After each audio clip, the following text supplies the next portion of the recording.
panasin mobil Grand Civic. Gasnya biasa dikocok dulu.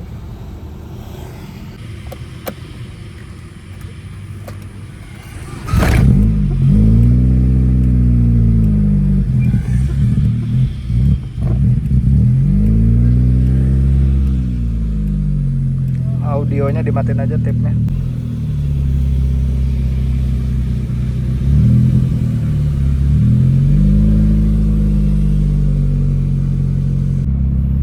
Bismillah, halo semuanya, selamat datang di channelnya Bro Chris Civic. Ya, sebelum saya ngejelasin tentang review sedikit, saya mau ngasih tahu dulu, share kepada teman-teman semuanya yang kaum muda, generasi muda, khususnya tahun generasi kelahiran 2000, ya generasi Gen Z lah bisa dibilangkan. Ya tetap semangat aja ya, tetap semangat, terus lakukan apa yang bisa kalian lakukan. Jangan malas-malasan, jangan di rumah, pokoknya minimal kalian bertanggung jawab untuk diri sendiri dulu.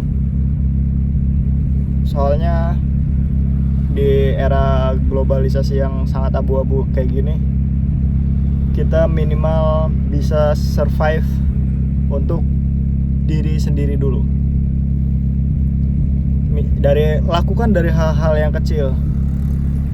Bangun pagi, kalau yang muslim sholat subuh, kalau yang non muslim kegiatan lain, misalkan berdoa di pagi hari atau apalah. Pokoknya apa yang bisa kalian lakukan, lakukan. Jangan menyerah, tetap semangat. Lakukan, hajar terus. Ada yang nge-DM ke saya, nah saya akan ngebahas nih pertanyaan yang cukup menarik. Bang, mending beli mobil bekas atau beli mobil baru? Saya bilang yang gak menang mending sih. Gak menang mending, tergantung kebutuhan kalian. Ingat, saya balik baik. Tergantung kebutuhan kalian. Jadi, misal kalian butuhnya apa gitu tuh. Butuhnya untuk dipakai tiap hari atau dipakai weekend aja atau semuanya gitu. Kalau misalkan dipakai tiap hari, otomatis kan itu mobilnya harus prima banget kan. Harus sehat gitu. Ya mau nggak mau kalian ambil mobil muda. Kenapa saya menyarankan ambil mobil muda, ambil mobil baru, walaupun kredit gitu ya? Ya karena pertama itu masih baru, masih ada garansi juga. Yang kedua, terus yang ketiga, spare part masih banyak. Ya minimal kalau misalkan udah 2 tahun atau 3 tahun ke atas ya masih banyak lah, melimpah. Kalau kalian ambil mobil tua itu ya spare part banyak juga, cuman kan nggak, kalau di resmi udah nggak ada gitu. Saya dia paling OEM kayak gitu. Ya agak susah gampang. Part yang ori juga sebenarnya udah jarang sih. Paling hanya kayak part yang bukan KW sih, barat OEM lah gitu. Jadi misalkan made in Jepang tapi ini made in Vietnam gitu. Sebenarnya sama-sama aja cocok. Makanya mobil-mobil sekarang tuh mainnya udah main monopoli spare part lah. Kenapa saya bilang monopoli spare part? Contoh, mobil di atas 5 tahun atau 10 tahun di Jepang itu udah dihancurin kan, tapi di Indonesia masih dipakai. Pun masih dipakai juga spare partnya udah nggak ada orisinilnya gitu, susah. Dan emang strategi bisnis di luaran tuh kan supaya customer itu mendoktrin beli mobil baru kan gitu. Ya plus minus saya bilang, mobil-mobil baru sekarang itu ngejual teknologi. Kalau mobil-mobil zaman dulu ngejualnya build quality, bodinya yang kokoh. Mobil zaman dulu nih, body yang kokoh, nggak kaleng-kaleng, nggak pelit. Tapi kalau mobil-mobil sekarang, maaf saya ngomong kayak gini nih ya belak-belakan. Mobil-mobil sekarang yang di range harga 200 jutaan lah, Calya misalkan, itu hanya ngejual teknologi. Contoh teknologinya apa? Ya paling irit BBM aja udah. Kalau selepasnya itu mobil kaleng. Mobil kaleng terus ya mobil apa ya? Kopong lah gitu ibaratnya mah. Kayak kurang kokoh gitu. Terus rata-rata mobil-mobil sekarang tuh harganya 1M apa segala macam tuh ngejual teknologi. Jadi udah sangat jarang sih ngejual kayak zaman dulu gitu, karena ya emang sekarang kan ada yang namanya fitur airbag kan. Jadi semakin ketika ada berbenturan apa tuh kan hukum fisika lah. Jadi supaya daya serapnya itu nggak mengenai cedera yang serius. Ya makanya saya bilang ada plus minusnya sih. Saya nggak bisa menjudge buruk dan tidak bisa menjudge itu baik kan. Jadi mengikuti di era zamannya. Terus kalau misalkan kalian ambil mobil muda, yang pasti kalau misalkan kalian kredit ya itu pusing di kreditan, mungkin harus memikirkan pembiayaan tiap bulan. Terus kalau misalkan kalian ambil mobil tua, itu yang pertama harus ada range estimasi cost minimal 1 kali lipat sampai 3 kali lipat beli harga mobil itu. Kalau kalian gak tahu track recordnya gitu kan. Baca kalau kalian tahu track recordnya ya bisa di gambaran lah, ada itunya, ancang-ancangnya, range harganya. Sebenarnya sah-sah aja sih. Kalian mau pakai mobil tua atau mobil muda, saya tidak menyalahkan dan tidak menjudge sana sini lah. Saya tidak mencuci otak kalian supaya harus beli mobil tua, harus beli mobil muda, enggak, sok aja silahkan gitu. Pun kalian senang mobil tua ya tahu resikonya kan gitu. Namanya mobil cukup berusia ya pasti butuh ini perhatian yang luar biasa. Terus yang saya mau tekankan kepada teman-teman semuanya, kalau pengen beli mobil, usahakan beli mobil, maaf ya ini mah Toyota atau Daihatsu. Urutan yang pertama kalau saya pribadi ini mah Toyota, Daihatsu, Suzuki, baru Honda. Kalau misalkan pengen di seri yang Jepang lah gitu, saya menyarankan di seri yang Jepang karena partnya itu lumayan gampang lah gitu, dan badak juga, maksudnya dipakai untuk harian tuh. Kalau misalkan kalian ngambil Honda, ya Honda tuh agak sedikit rewel di kaki-kaki, terus juga partnya lumayan kan itu.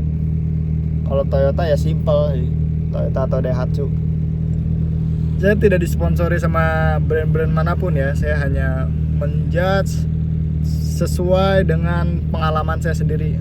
Walaupun itu dengan catatan baru banget memiliki mobil gitu, baru banget pengen memiliki mobil atau punya mobil pertama lah.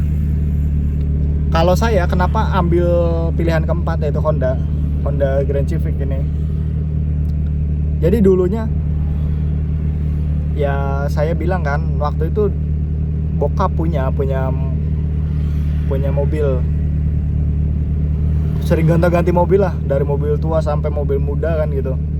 Di garasi aja ada, maaf banget ya, bukan saya sombong, saya sharing aja cerita.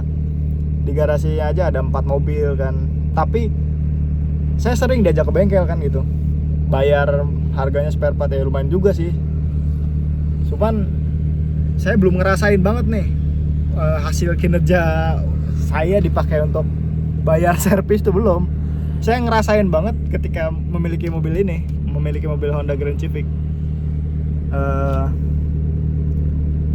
Kerasa bayar servis sampai 10 juta, 12 juta, 15 juta, yang ngerasain sendiri gitu hasil keringet kan. Jadi itu yang saya tekankan kepada teman-teman semua tuh, kita tuh sebenarnya sama sih, nggak apa ya kaum mendang-mending lah gitu.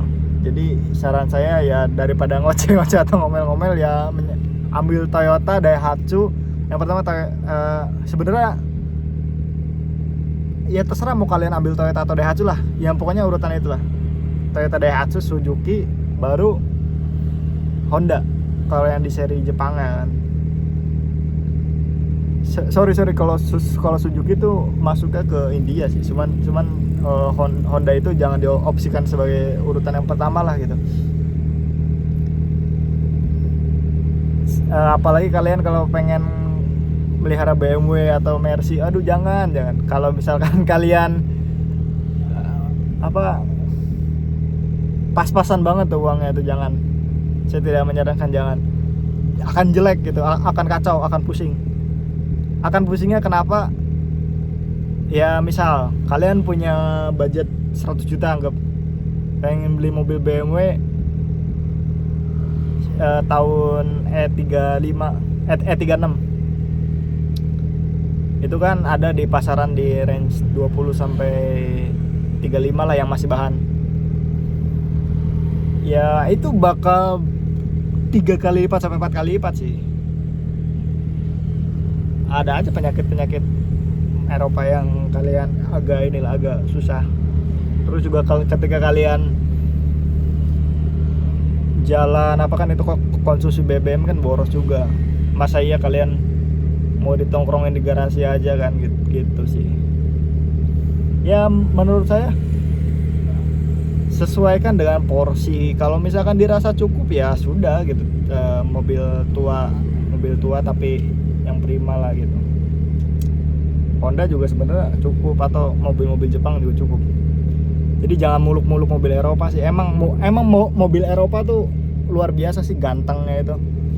Mulai dari desainnya, terus teknologinya juga. Dia di tahun 90-an udah ada teknologi yang melebihi pembuatan mobil Jepang kan gitu.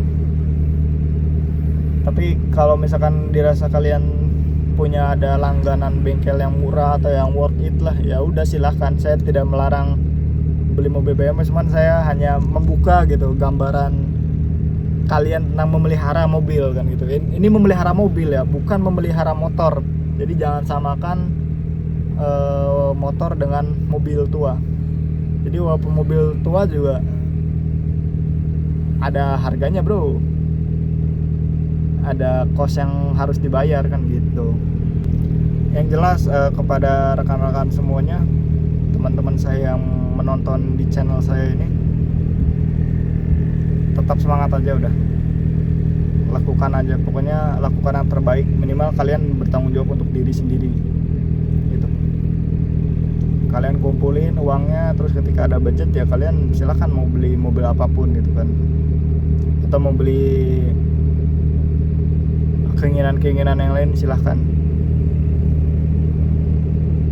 Nah saya mau menyampaikan juga nih, banyak kan maaf ya di era-era sekarang tuh main slot, terus main binary option lah gitu. Itu hindarin sih kalau menurut saya ya, itu sangat merusak lah. Kalian mendingan cari uang yang real aja lah. Ya kalian boleh main saham atau apa gitu, cuman yang jelas gitu. Kayak mau main saham ya udah, brokernya apa segala macam, terus nyimpen di mana. Yang penting mah kalian jelas tahu asal muasalnya. Saya maaf ya, saya berbicara kayak gini nih karena ada teman saya gitu yang yaitu dari slot apa segala macam dipakai uangnya tuh ya kayak gitu, terus habis aja, terus hidupnya nggak jelas. Udahlah, kalian hidup yang jelas-jelas aja. Kalau kalian ada uang ya udah nikmatin, investasikan dari leher ke atas. Baca buku itu minimal, ilmu. Kalau misalkan kalian belum kuliah nih ya, pengen kuliah ya udah cari yang kelas karyawan, kumpulin aja udah. Pokoknya positif aja. Di dunia ini dia nggak ada yang mustahil sih, pokoknya selagi kita mau berusaha mah udah hajar terus, lakuin terus, biarin orang lain mau ngomong apa segala macam, lakuin, tunjukin aja udah. Jadi apa, jangan menganggap generasi Gen Z itu generasi yang manja gitu. Pokoknya lakuin, tunjukin aja kalian bisa, kalian sukses gitu. Soalnya di dunia ini nih emang keras sih, hanya pembuktian yang bisa diakuin tuh. Kalau misalkan kalian gak ada pembuktian kan,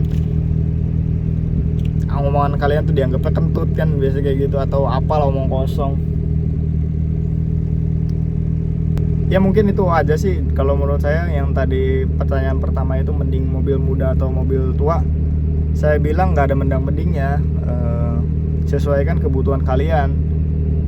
Kalian harus tahu dulu kalau misalkan beli mobil tua berapa kosnya kan yang harus dikeluarkan. Terus cari-cari tahu dulu, gali informasinya, cc-nya berapa, cocok enggak gitu tuh, bensin boros segala macem, spare partnya gimana, mahal atau enggak, pajaknya gimana. Kan kalian nggak mungkin punya mobil tapi nggak dibayar pajak kan gitu, amit-amit kan. Kalau misalkan kalian nggak bayar pajak ya nggak tenang juga di jalan gitu tuh. Kecuali kalian ada orang dalam di Korlantas atau instansi-instansi lain lah gitu ya, sok aja silahkan kan, why not. Saya tidak menyarankan untuk berbuat yang negatif gitu ya, tapi saya kan kalau misalkan gitu tuh ya udah gitu kan, itu kan urusan kalian. Kalau saya mah walaupun misalkan ada saudara yang di Korlantas atau apa ya saya nggak mau kan gitu. Lebih baik saya bayar pajak kan. Kenapa saya bayar pajak? Mending bayar pajak ketika jual kembalinya itu orang akan menilai kan, ini taat enggak, track recordnya segala macam diurus enggak kan gitu. Track record jelas segala macam diurus. Terus kalau misalkan bayar pajak kalau nggak dibayar pajak tuh kan nantinya kena denda kan gitu. Kasihan juga yang di ujungnya kan. Ya udah mendingan aja kita bayar tiap tahunnya daripada nanti ditumpuk 5 tahun kan, itu amit-amit. Ya wis gitu aja. Terima kasih semuanya. Jangan lupa subscribe, comment, and like. Thank you for watching. Sampai jumpa di pembahasan selanjutnya. Bye bye.